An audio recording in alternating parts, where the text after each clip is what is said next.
लड़की के क्या विचार रहे होंगे जिसके साथ ये घटना बीती है। हालांकि हम उसका 1% एक अंश भी नहीं लिख सकते, लेकिन मैंने कुछ कोशिश की है कि उसने क्या सोचा होगा, क्या विचार किया होगा, और अब वो जब ऊपर से देख रही है सबको तो वो क्या सोच रही होगी। सुनिएगा कि पहले थोड़ी देर तक तो वह बचने के लिए प्रयास किया होगा, कुछ देर चीखी होगी, फिर मदद के लिए चिल्लाई होगी, और फिर बाद में थक हार कर सोची होगी कि काश काश कि मैं घर चली गई होती, काश कि मैं कहीं और सो गई होती, काश कि मैं इतनी ईमानदारी से काम ना करती, काश कि मैं भी बेईमानों की तरह कहीं आराम करती, काश काश कि मैंने कुछ अलग किया होता, काश कि मेरे पास कोई हथियार होता, काश कि इन दरिंदों में कुछ मानवता होती, और काश कि इनको औरत की इज्जत करना सिखाई होती। काश कि स्कूलों में केवल विषयों को ना रटाया जाता, चरित्र कैसा हो यह आचरण में लाया जाता। काश कि समाज में छोटी गलती पर भी सबक सिखाने का चलन होता, लड़की कोई भी हो उसे सम्मान देना पहला धर्म होता। काश कि कानून व्यवस्था मजबूत होती और गलती करने वाले को समय पर सजा होती। काश कि न्यायालय में सही से न्याय मिल पाता, कोई दरिंदा ऐसा सोचने से पहले भी घबराता।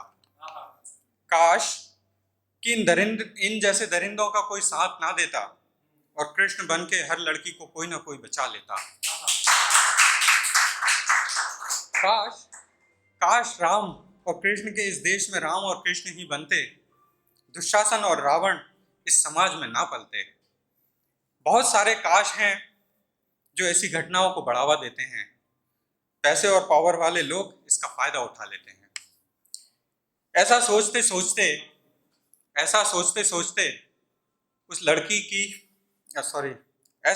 सोचते उसकी दुनिया पृथ्वी से आकाश हो गई। एक जीती जागती लड़की अब लाश हो गई।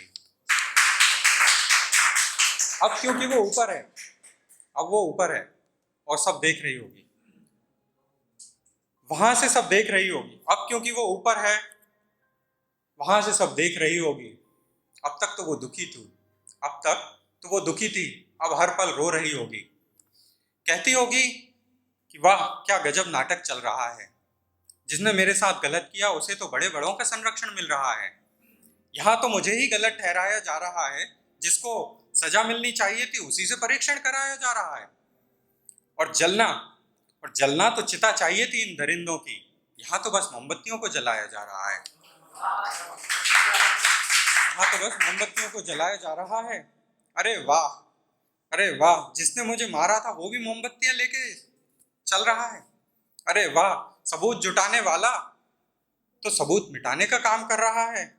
अरे वाह मीडिया भी गजब की टीआरपी कमा रही है, और काले कोट वाले की नीयत तो कोट से भी काली नजर आ रही है।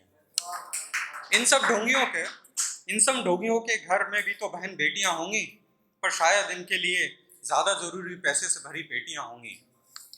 यह सब देखकर सोचती होगी कि अच्छा हुआ मैं एक बार में ही मर गई, वरना ये सिस्टम तो मुझे हर रोज मौत देता।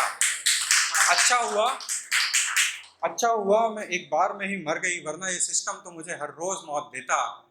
मैं जिंदा तो रहती पर मेरा हर रोज रेप होता। इसके बाद मैंने अपने अंदर का जो आक्रोश था, उस आक्रोश में 2 पंक्तियां लिखी हैं कि उस घटिया दरिंदा इंसान को कैसी सजा होनी चाहिए कि आज़ादी इतनी दो उसको कि सांसें भी काफ़ी लगे, और सजा उसे ऐसी देना कि फांसी भी माफ़ी लगे। Thank you so much.